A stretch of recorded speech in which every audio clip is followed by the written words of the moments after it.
Bom dia, boa tarde, boa noite, bonjour et bonsoir. Aujourd'hui, on a une exception. À ce moment, je ne suis pas du tout live. Je suis à Paris avec mes 4 enfants et mes petits-enfants. J'ai 4 enfants, un qui vient de Londres, un autre qui vient de Clermont-Ferrand, 2 qui habitent à Paris, 2 filles qui habitent à Paris, et je me suis permise de faire un petit voyage pour voir mes enfants et mes petits-enfants. Ce n'est pas pour cela que je ne suis pas là. Donc déjà, je voudrais me présenter. Je suis Elisa Marceau, chirurgienne dentiste, naturopathe, formatrice spécialisée en nutrition fonctionnelle. Je vous montre comment appliquer la nutrition fonctionnelle de A à Z pour transformer des vies. La vôtre et celle de vos patients.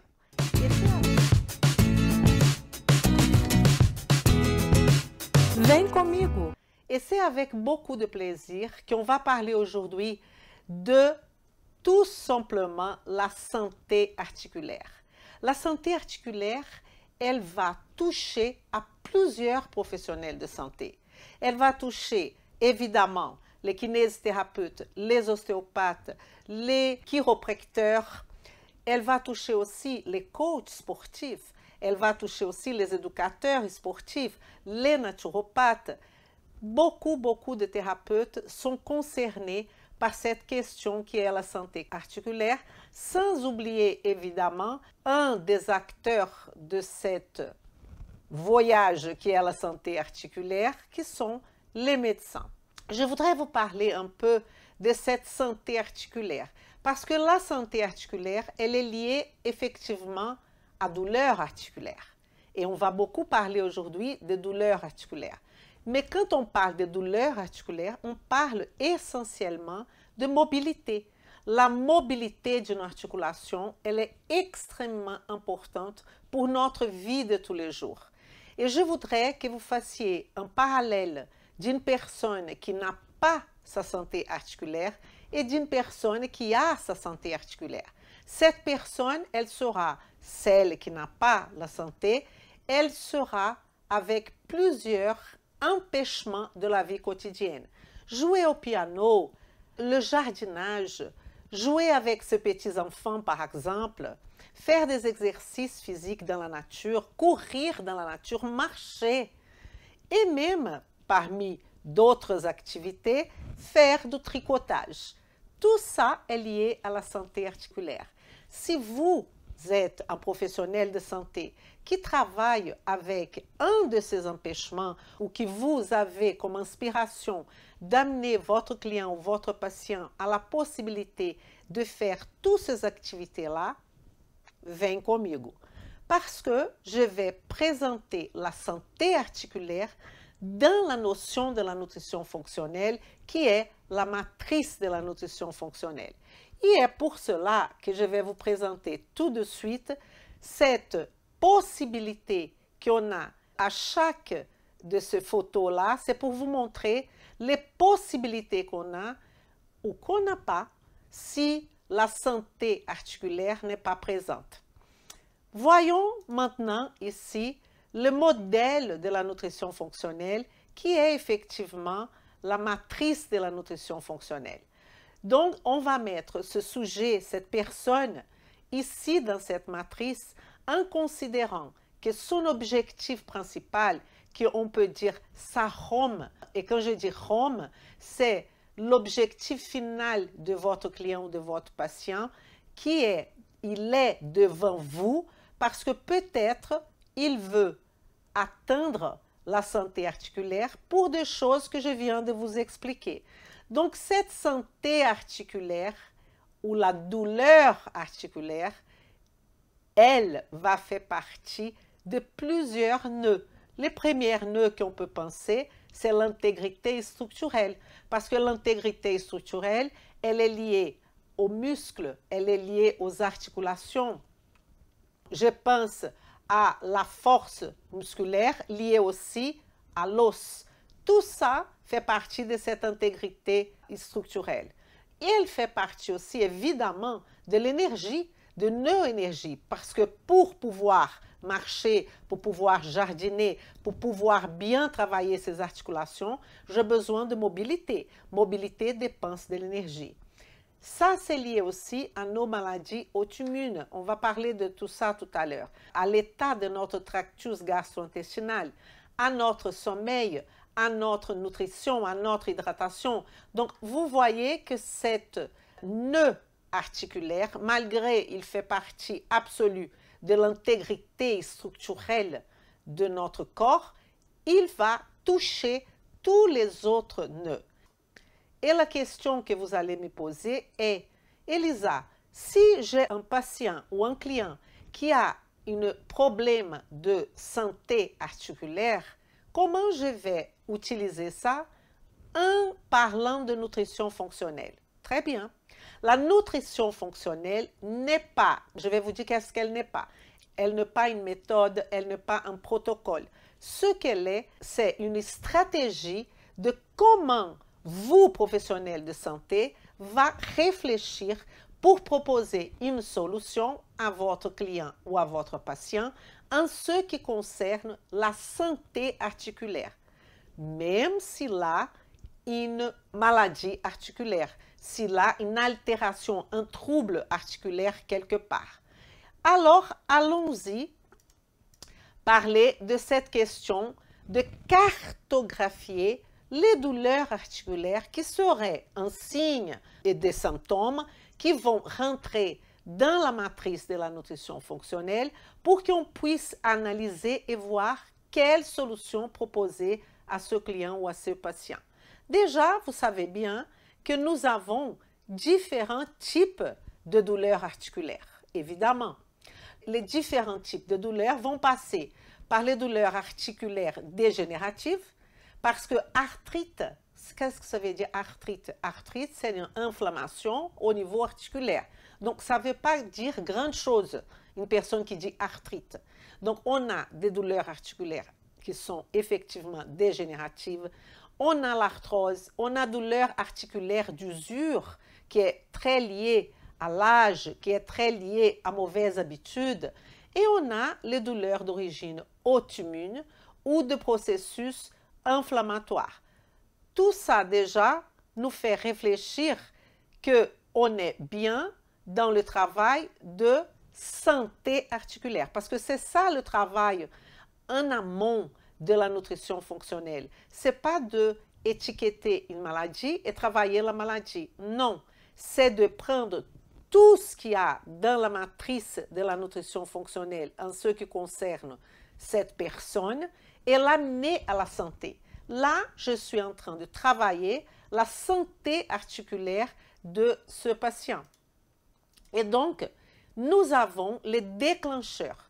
Et parmi ces déclencheurs, il y a quelques facteurs qui vont déclencher cette situation de douleur articulaire qui sont vraiment, on considère les non modifiables. Non modifiables, je dirais effectivement quoi, Elisa? On peut donner un exemple. Les femmes augmentent le risque par rapport au vieillissement. À partir de 60, 70 ans, 80 ans, c'est vrai que les femmes auront une sensibilité articulaire accrue par rapport à ce qu'elles étaient avant.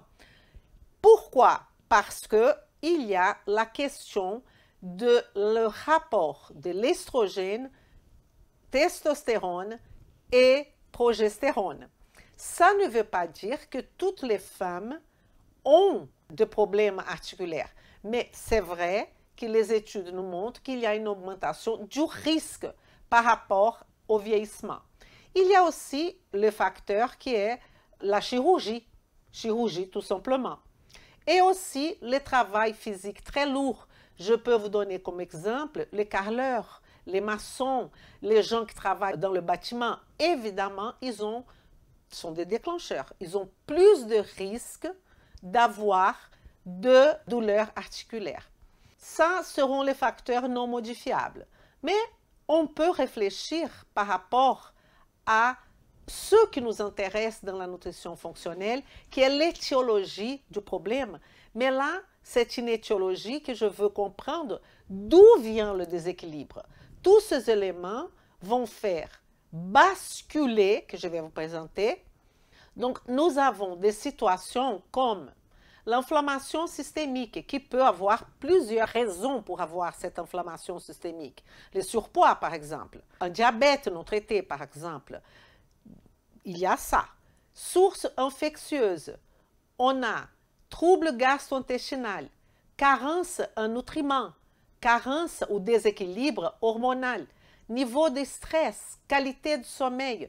Tous ces éléments-là vont impacter, vont déclencher une problématique et ils ont un impact important sur l'état de la guérison de nos articulations.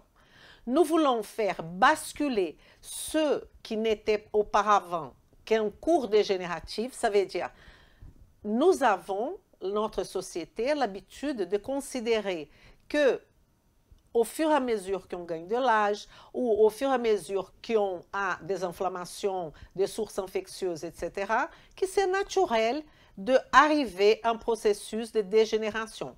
Et le travail de la nutrition fonctionnelle, c'est de faire tout le contraire. Nous devons nous adresser à tout ce qu'on peut pour y stimuler la régénération.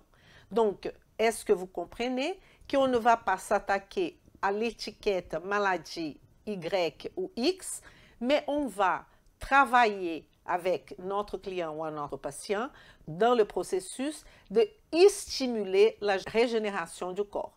Et pour cela, on peut se poser une autre question. Quelles sont les fonctions des articulations? Cela veut dire déjà être physiquement actif. Et nos articulations ne vont pas nous empêcher, ne vont pas nous limiter. Et c'est exactement ça que je vous ai montré au début de notre conversation.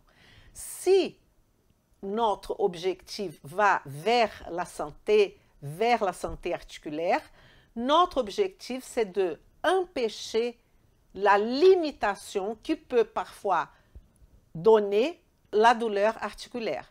Donc, les gens ont l'habitude, quand ils arrivent dans le cabinet, ils vont dire des phrases type « Elisa, je ne peux plus faire ça, je ne peux plus jardiner, je ne peux plus courir, je ne peux plus jouer au piano. » Je ne parle pas de Jeux olympiques quand je parle de physiquement actif, évidemment. Ce que je parle, c'est tout simplement dans la vie du quotidien que les gens, quand ils vont arriver chez vous, leur vraie envie, tout ce qui est derrière tous les discours, c'est d'être capable d'être physiquement actif. Ça veut dire sans douleur. Ça veut dire marcher, sauter, courir, être engagé dans des mouvements, des exercices de passe-temps, par exemple, comme jouer avec les petits-enfants, comme faire du jardinage, comme jouer du piano, comme du tricoter. C'est ça. Et là, vous allez voir que nous sommes ici dans la question de nutrition et hydratation. Un facteur qui est extrêmement important pour tout cela, c'est l'état d'hydratation qui sera la clé de la santé articulaire. Dans le cartilage, nous avons le glucosaminoglycane de la matrice articulaire. Et ces glucosaminoglycanes, chaque molécule de glucosaminoglycane peut tenir environ 100 molécules d'eau. Et si la personne elle est déshydratée, ce composant sera aussi déshydraté, les glucosaminoglycanes. Donc, plus vous êtes déshydraté, plus vos articulations seront déshydratées. Et là, on va rentrer dans un terrain qui est un petit peu compliqué. C'est quand je parle d'hydratation, je parle de l'eau, tout simplement, boire de l'eau, qui est dans ce groupe qu'on appelle le modifiable. Tout ce que je vais vous présenter ici, ça fait partie de ressources de chaque personne pour avoir la décision personnelle de faire ou de ne pas faire. C'est pour ça qu'on dit qu'il est modifiable. Comme je vous ai parlé, l'intégrité structurelle, c'est un nœud. Je vous présente déjà le nœud de l'intégrité structurelle, qui est le nœud qui va s'occuper de muscles, s'occuper de l'articulation, s'occuper de l'intégrité osseuse. Et là, dans ce sujet que nous sommes en train de cartographier, qui est la douleur articulaire, l'état d'hydratation est très important pour que les articulations soient bien hydratées. Et je viens de vous expliquer le pourquoi. Maintenant, on va aussi, dans notre évaluation de ce modifiable, on va évaluer les allergies et les sensibilités alimentaires et l'alimentation comme un tout, parce qu'une alimentation inflammatoire, elle fera que aggraver, empirer l'état de douleur articulaire ou de maladie articulaire du patient. Et donc, évaluer aussi la sensibilité alimentaire est très importante. Savoir s'il y a des sensibilités alimentaires importantes, il y a les allergies, là je parle des immunoglobulines du type E, qui est tout simplement l'allergie, vraiment, que vous connaissez, mais il y a aussi les sensibilités alimentaires qui seront liées à notre nœud, qui est lié à un nœud, qui est notre nœud assimilation. Parce que si vous avez une hyperperméabilité intestinale, là, nœud assimilation, si vous avez une hyperperméabilité intestinale, ça veut dire que ceux qui accrochent un entérocyte à l'autre ou un colonocyte à l'autre, ou même au niveau de l'estomac, même n'importe, vous êtes en train de me dire que l'accrochement intracellulaire ou paracellulaire, si vous voulez, ne fonctionne pas bien. Toutes des choses qui ne devraient pas passer sont en train de passer, donc votre intestin devient un passoire. Et c'est ça qu'on appelle perméabilité intestinale.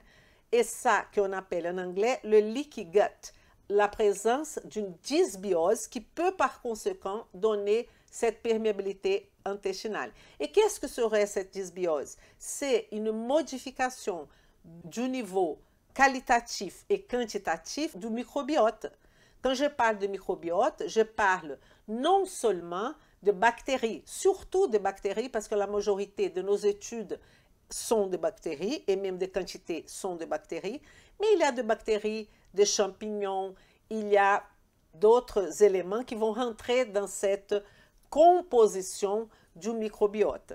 Et donc, cette perméabilité intestinale, elle va faire que notre système immunitaire va commencer à être perturbé, en train de ne plus savoir qu'est-ce qui fait partie du soi, qu'est-ce qui ne fait pas partie du soi. Et là, ça va toucher les maladies auto-immunes et ça va toucher alors notre nœud, qui est notre nœud du système immunitaire, qui est défense et réparation. Regardons ici alors, dans défense et réparation, deux facteurs auto-immunes peuvent être en jeu: inflammation systémique, infection, allergie et sensibilité. Donc, à partir de cette évaluation des allergies et des sensibilités alimentaires, par un excès aussi de nutriments, on peut partir pour maladie métabolique, insulinorésistance, et là, on va rentrer dans un autre nœud qui est le nœud énergie. Vous voyez que tout est lié. On a commencé en train de faire un état d'évaluation de l'hydratation, on a évalué les sensibilités alimentaires et on a évalué l'alimentation du patient. À partir de là, on a touché le nœud assimilation qui va toucher les nœuds immunitaires, qui va toucher les nœuds énergie, parce que pour avoir cette mobilité articulaire qu'on cherche tous, qui est la santé articulaire, ça demande de l'énergie. Et quand on parle d'énergie, on parle de mitochondries, on parle d'ATP, on parle de glycémie, on parle de testoma, on parle de hémoglobine glyquée, on parle de prédiabète, on parle de syndrome métabolique. Donc ça sont des conditions qu'on va regarder dans les antécédents du patient qu'on ne va pas résoudre évidemment un problème de douleur articulaire avec un patient qui est prédiabétique, avec un patient qui a, en tant que médiateur, une glycémie ou un index OMA ou une hémoglobine glyquée qui sont déjà altérés, pas encore diabétiques, mais qui présentent déjà une anomalie vis-à-vis et spécialement de son taux d'insuline. J'insiste sur ce sujet parce que voici un sujet qui pour nous dans la nutrition fonctionnelle est non négociable. On ne peut pas travailler dans le sens d'amener une personne à sa vitalité positive qui est équilibrer tout ce nœud, équilibrer le facteur psychique, équilibrer cette personne sans prendre en considération ce facteur qui est le métabolisme glucidique. Ce n'est pas possible. Parce que si on parle de métabolisme glucidique, on parle d'insuline, on parle de glucagon, on parle de pancréas, on parle de mitochondries, on parle de plusieurs notions qui vont être affectées et déséquilibrées, qui ne va jamais amener notre client ou notre patient à la santé absolue. Parce que c'est ça qu'on cherche, la santé absolue.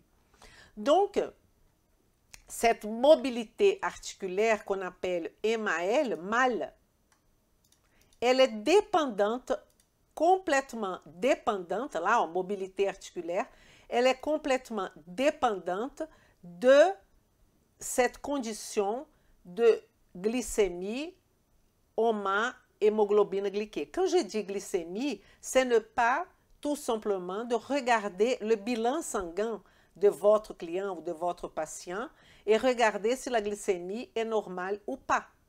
Donc, je voudrais bien vous expliquer ça. Écoutez bien ce que je vais vous dire. Si vous êtes en train de chercher la santé articulaire de votre client ou de votre patient, vous avez vu qu'il y a plusieurs éléments qu'on va mettre en considération en mettant ce patient dans la matrice de la nutrition fonctionnelle. On va regarder quel est son statut d'assimilation. Est-ce qu'il y a une hyperméabilité intestinale?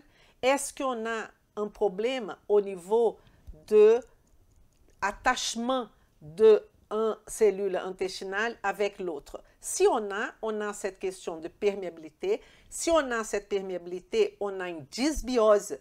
Ça veut dire un changement de la quantité et de la qualité du microbiote de cette personne qui va nous amener à une autre condition qui est un déséquilibre de notre système immunitaire, de notre système de défense et réparation. Donc, on aura plus d'inflammation systémique, on aura plus d'infections, on aura des allergies, des sensibilités à certains aliments même. Donc, il y aura des facteurs auto-immunes qui vont jouer là-dedans, qui va entraîner un problème au niveau énergétique. Et pour avoir santé articulaire, j'ai besoin de mobilité. Mobilité articulaire ne peut pas être une mobilité articulaire limitée, qu'on appelle MAL. Donc, pour amener ce patient à se libérer de ce MAL, mobilité articulaire limitée, il faut travailler tout ce nœud. Mais pour travailler tout ce nœud énergie, il est hyper important. Parce que si votre patient a présenté des antécédents où on aura un déséquilibre au niveau de l'insuline par rapport à la glycémie, et je ne parle pas que de mesurer la glycémie, c'est pas ça. C'est de savoir si le pancréas n'est pas en train de cracher trop d'insuline pour maintenir une bonne glycémie. Donc, ça va au-delà de faire un bilan sanguin et regarder si la glycémie est inférieure à 1 gramme par litre. C'est pas ça. C'est quel est le rapport de cette glycémie qui apparemment est très bien avec l'insulinémie. Parce que mon patient qui a un syndrome métabolique, qui a des altérations au niveau de l'hyperméabilité intestinale. On peut penser à un SIBO, on peut penser à une dysbiose tout simplement, on peut penser à des signes et des symptômes au niveau intestinal, on peut penser à une, très important, parodontite. Tout ça ne vont pas aider à se libérer du mal. la mobilité articulaire limitée. Au contraire, ça va empirer la situation de notre client ou de notre patient. Ce mal, cette mobilité articulaire limitée, elle augmente le risque de toutes les complications connues en termes de diabète. On sait que diabète a, écoutez bien, 400 à 6% par rapport à ceux qui n'ont pas de problème de mobilité articulaire.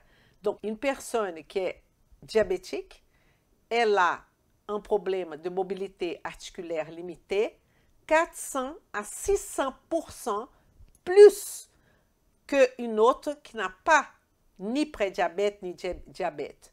Donc, vous voyez que là, on a un processus de glycosylation qui va toucher la microvascularisation. Ça va toucher aussi les articulations. Donc, la mobilité articulaire limitée, là, elle doit être évaluée aussi à chaque fois pour nous amener peut-être à d'autres problèmes. Vous savez, une chose qui est très intéressante, cette position qu'on appelle la position de prière.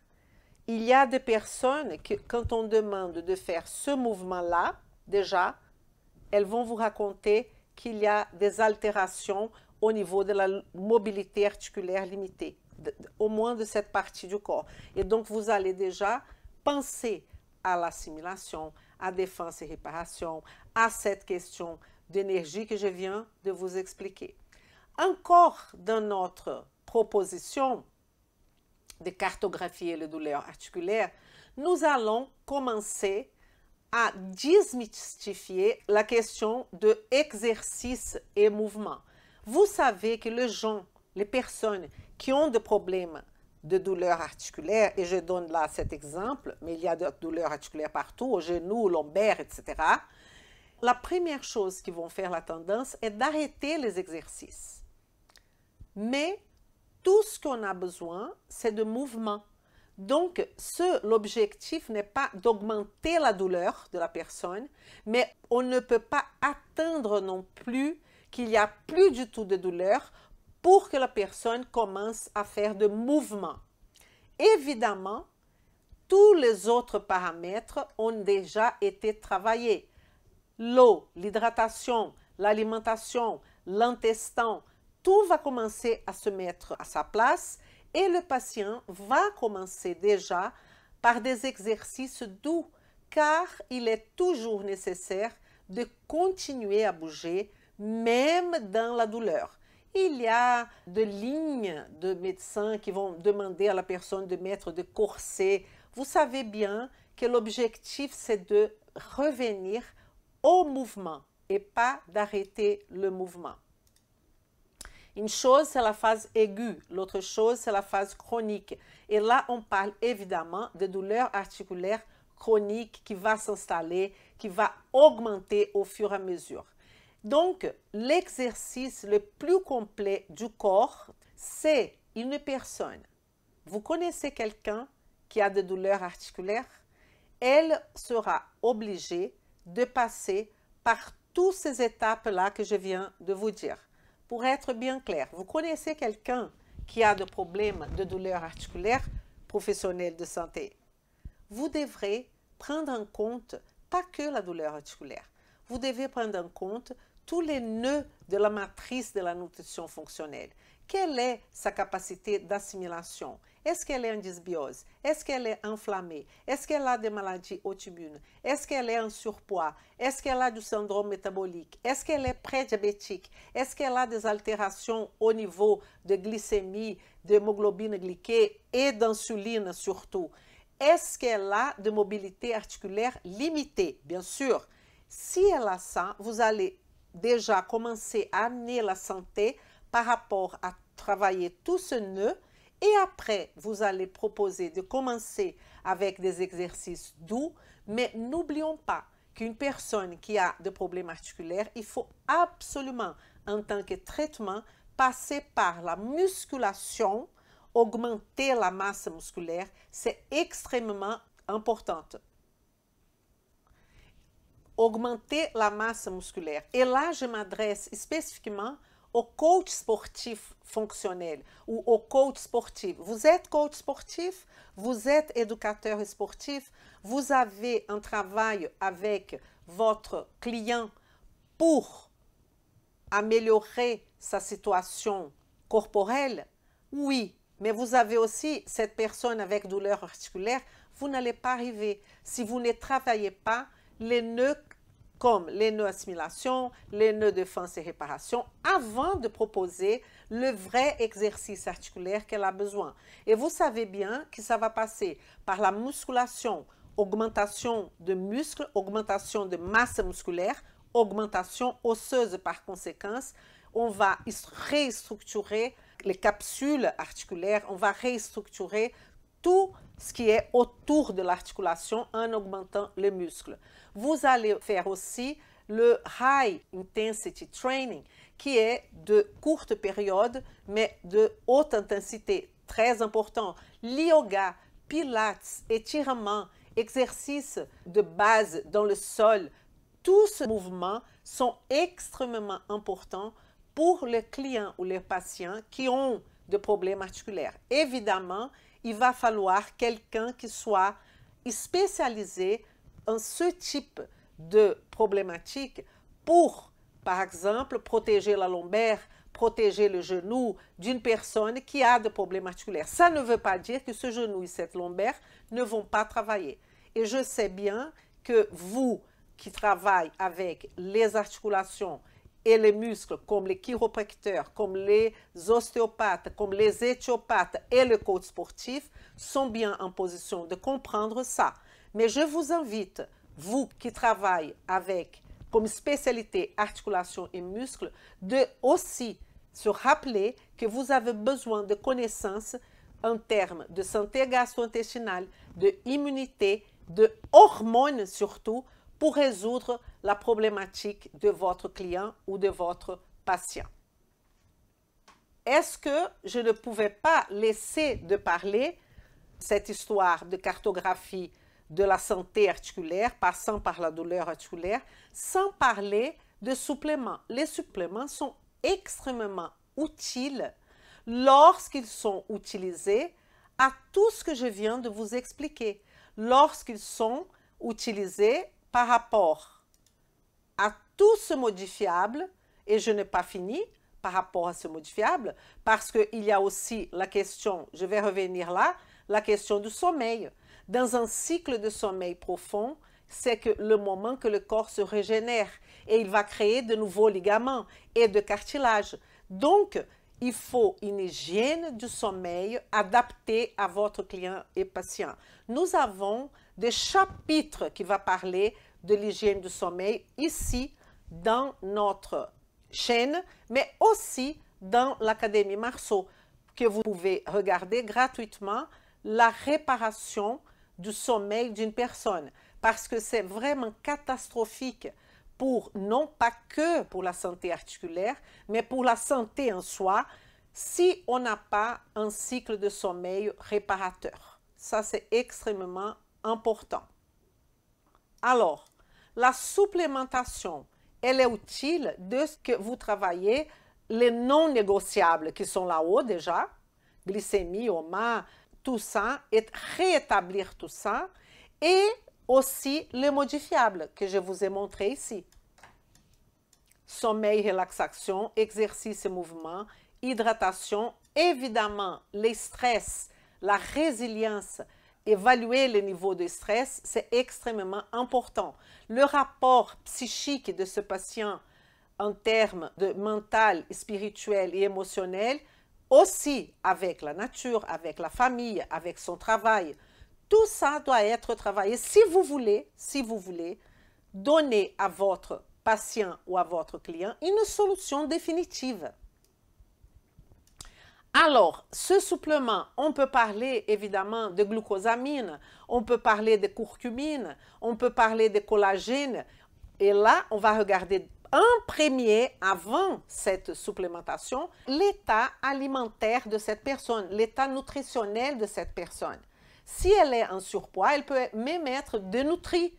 Donc, quelle est sa capacité d'absorption et son niveau de densité nutritionnelle? Ça, c'est très important.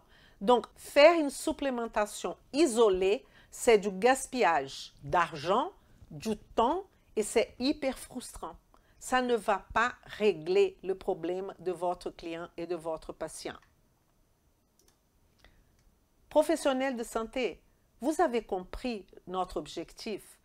Si vous avez un problème ou votre client a un problème articulaire, soit arthrose, soit arthrite rhumatoïde, soit arthrite tout court, soit arthrose inflammatoire, soit n'importe quel problème, soit de difficultés tout simplement dans les articulations, vous n'allez pas demander de prendre glucosamine, curcumine et tous les nutriments de supplémentation si vous n'avez pas travaillé la base de la nutrition fonctionnelle, les modifiables, le sommeil de ce patient, l'hydratation, l'alimentation. Il a une alimentation inflammatoire. À quoi sert de donner la glucosamine? Expliquez-moi. Ça fait aucun sens. Donc, rappelez-vous, si vous voulez travailler avec la santé articulaire, vous avez besoin de travailler les modifiables, travailler ce qu'on appelle de non négociables, tout ce qui est glycémie, hémoglobine glyquée, OMA et compagnie, et surtout l'alimentation. Une fois que vous avez hydraté, que le patient a une densité calorique et le problème, alors peut-être il a besoin de supplémentation, là vous allez supplémenter. D'accord? Alors, si on revient à notre objectif ici de supplémentation, les suppléments sont utiles, on peut utiliser plusieurs choses, mais il ne faut jamais faire ça d'une façon isolée.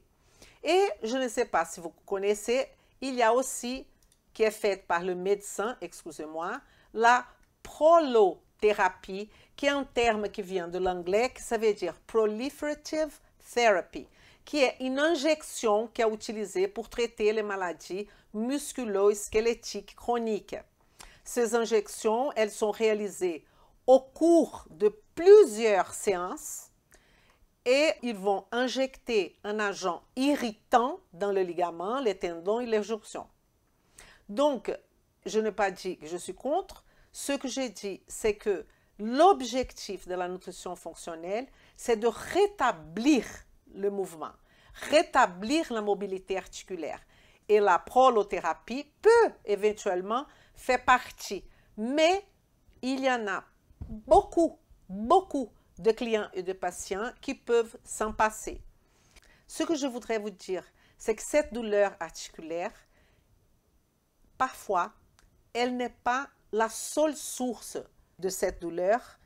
Il n'est pas rare d'avoir plusieurs sources d'où provient cette douleur articulaire, pour expliquer cette douleur articulaire.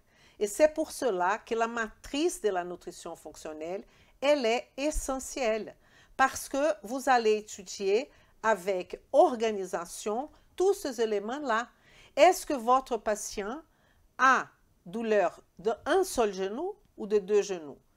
Poids, ça s'améliore le matin, ça s'empire. Les ostéopathes, ils connaissent très bien les douleurs mécaniques, les douleurs qui sont inflammatoires, mais ça n'empêche pas d'avoir un raisonnement qui va inclure le tractus gastro-intestinal, le système immunitaire, et pas que savoir si c'est un problème mécanique ou inflammatoire. Vous comprenez ce que je suis en train de vous dire? Et n'oublions pas les déséquilibres hormonaux. Et quand je parle de déséquilibre hormonal, je viens toucher à un sujet hyper important. Les hormones thyroïdiennes basses, la T3 basse, maladie métabolique, résistance à l'insuline, c'est une hormone, glycémie élevée, tout ça va empirer l'intérieur des articulations. Donc, ce n'est pas que traiter la douleur. Il y a tout ce contexte. Il y a aussi le déséquilibre hormonal par rapport aux estrogènes qu'on a vu, spécialement ceux qui touchent les femmes qui sont beaucoup plus à risque. Imaginez une femme avec hypothyroïdie non traitée associée à une baisse de T3 et à une baisse estrogénique. C'est compliqué. Probablement, elle va avoir des problèmes de dysbiose. Probablement, si elle n'a pas déjà une maladie auto-immune comme la maladie de Hashimoto, on sait que maladie d'Hashimoto, maladie cœliaque et maladie auto-immune sont extrêmement liées. Donc, vous devez penser à tout ça quand vous allez réfléchir sur les déséquilibres articulaires.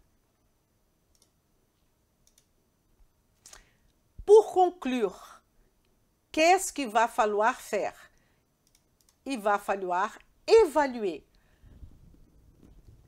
la mobilité articulaire de votre patient, le besoin ou pas de supplémentation fondé sur son alimentation, sur son hydratation, choisir peut-être un régime, je ne sais pas, est-ce qu'il y a la question de détoxification qui est liée au processus de cette personne ou pas?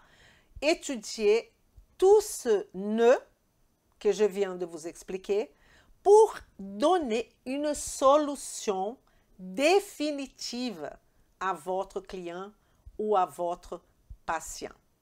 Et je voudrais vous rappeler qu'il y a un docteur, qui c'est docteur Paul Barton, qui est français, qui est médecin et qui en 1922 a écrit un livre qui s'appelle « Les lois de la vie saine », que vous pouvez trouver ce livre même aujourd'hui. Et lui, il avait des idées à l'époque qui dérangeaient énormément. Il a été attaqué de tous les côtés, ce médecin. Les corps médicaux ne comprenaient pas qu'il puisse parler d'alimentation et d'hygiène de vie. Qu'est-ce qu'il y a ça à voir avec maladie? Rien du tout. Parce que le l'esprit de ce médecin, il a laissé une phrase que je vous laisse comme cadeau. Je ne veux pas traiter les maladies, mais œuvrer pour la santé. Malheureusement, il a été mal compris à l'époque, avec beaucoup d'humilité, et je pense que même aujourd'hui, il est mal compris. Je vous souhaite une excellente soirée et on se voit pour notre projet 1929 la semaine prochaine à 19h29. Rappelez-vous de faire le like. Vem comigo e merci. Vem comigo!